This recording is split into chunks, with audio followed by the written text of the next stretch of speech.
Thoughts for Young Men is a practical, spiritual, and lively treatment of a vitally important subject, the spiritual formation of godly young men. It is full of sound advice and pastoral wisdom.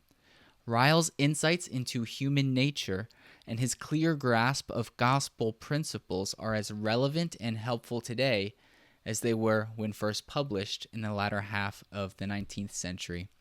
Those are the words on the back of my copy of Thoughts for Young Men, and I couldn't agree more with every word. You see, Thoughts for Young Men is first and foremost an exhortation to godly living, and as such, it's relevant to young men, young women, and old women. It's relevant to all of us who are followers of Jesus. And this exhortation comes from none other than Bishop J.C. Ryle, Bishop of Liverpool in the Anglican Church in the 19th century.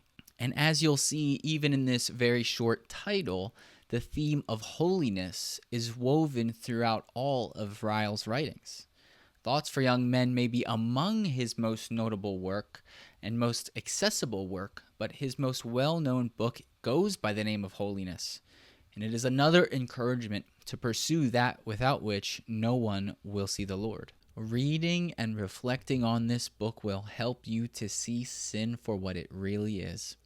How true is it that those who are young tend to dabble with sin, playing with the thing that intends to bring you to death? So much of Ryle's writing is devoted to helping you and inspiring you to quickly and decisively put sin to death by the Spirit's power in your heart and life. And so, while this book is for men and women, young and old, there is a particular benefit to be gained by those who are reading this book directed for young men. Ryle has his finger on the pulse of the particular temptations and challenges that young men face. And so this book is of the kind that is not to be sped through, but to be read slowly and reflected upon and applied.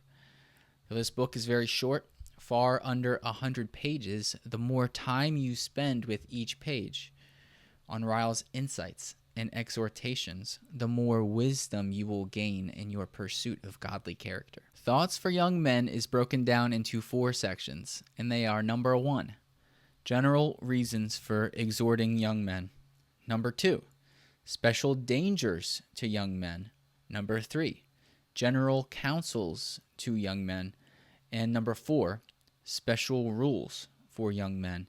In the rest of this video, I'm going to do a short preview for each of these sections to help you as you take up this book for yourself. First up, general reasons for exhorting young men. Why reach out and why write this book with the intended audience of young men in particular? This section is the answer to that very reasonable question.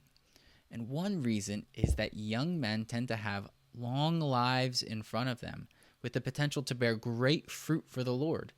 And yet when we're young, we tend to make mistakes that affect the trajectory of our entire lives.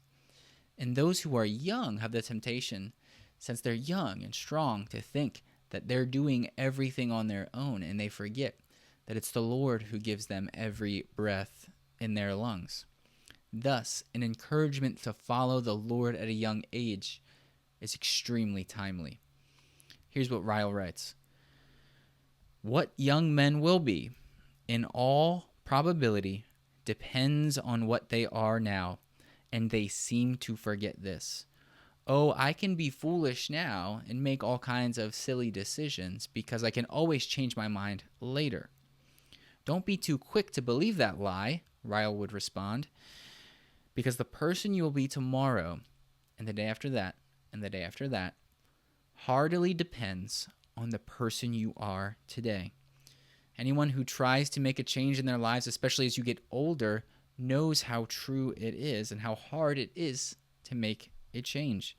And this moment is the youngest any of us will ever be again, so waste no time in choosing to follow Jesus today. That is Ryle's first section. The second section is special dangers to young men. So, what are young men particularly vulnerable to at this stage of life? Pride, especially when it comes to trusting your own opinion over the opinions of those who are older than you. The love of pleasure, thoughtlessness and inconsideration, contempt of religion, and the fear of man's opinion. Young men are especially tempted by all of these, and in this section, Ryle shows us how we can turn from each of these particular temptations. Ryle writes, "He that is forewarned is forearmed. If I can only persuade you to be on your guard against the dangers I am going to name, I am sure I shall do your souls an essential service. Prepare to be warned against the very things that seek to sear your conscience and bring shipwreck to your faith."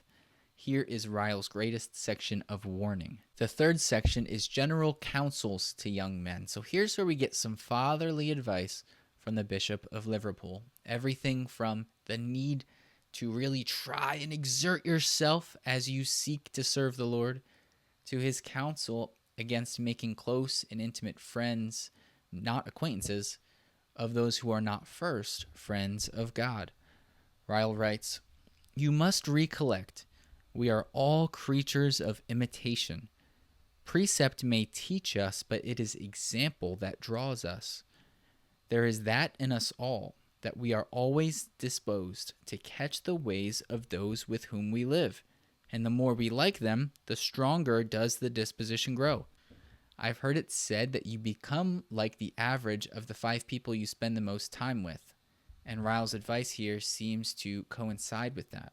The fourth section is special rules for young men, a series of resolutions that Ryle would strongly advise all young men commit to follow for the rest of their days. Resolutions are quite a powerful thing. They can be a promise to yourself and even to the Lord, a means by which you walk in a manner worthy of the calling to which you have been called in holiness. Here is a sample of the first of Ryle's resolutions. Resolve at once, by God's help, to break off all known sin, however small. That means if you know of any sin, even a small one, one that seems to be inconsequential, cut it off immediately and lay it to the side. Never spare any sin in your pursuit of holiness, for a small crack in a dam can lead to a great flood.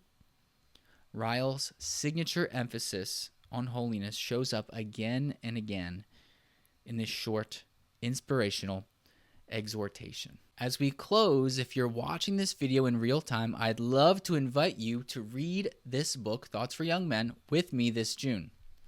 There will be a link in my description where you can get the book, and another one where you can get a little reading plan I put together with some questions for reflection.